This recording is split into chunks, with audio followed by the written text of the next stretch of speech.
Hello, my name is Pierre-Jerome. I will be navigating this workshop on translanguaging as agentive narration, where students get to be the narrators of their own story. They can respond, sustain, and create pedagogies of their own.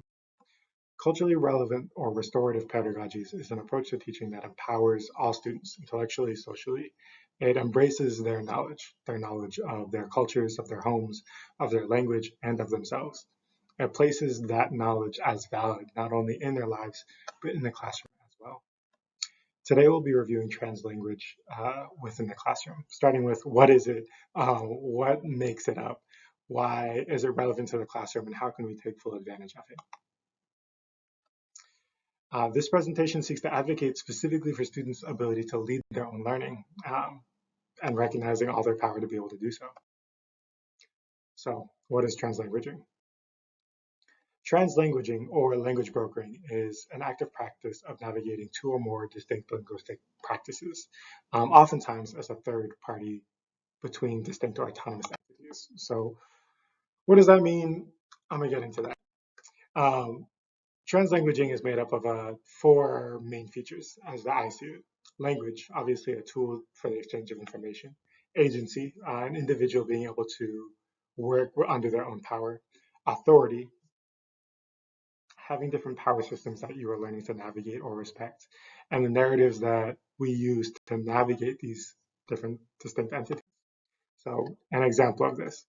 Translanguaging or language brokering might exist in a household where the children are the most fluent in a particular language. For example, take a recent immigrant to the United States, which is typically taken as a monoglossic country.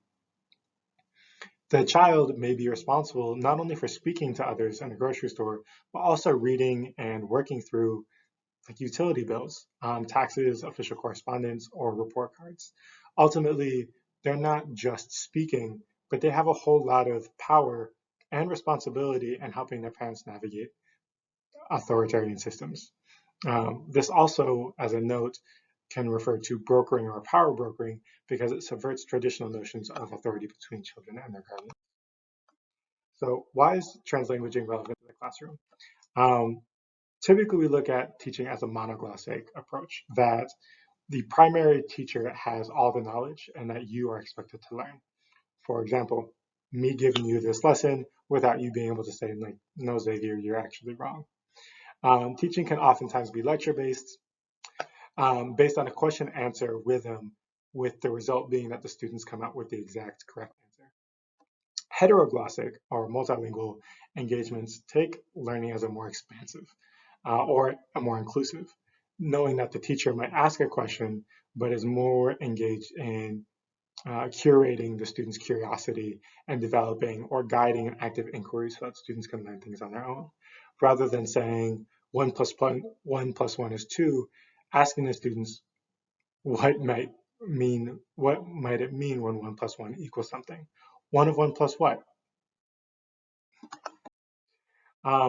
Ultimately, the idea here is that we are moving from a stage or a lecture-based thing to a guide on the side. One of my favorite opportunities for heteroglossic exploration is the activity 55 Words of Me.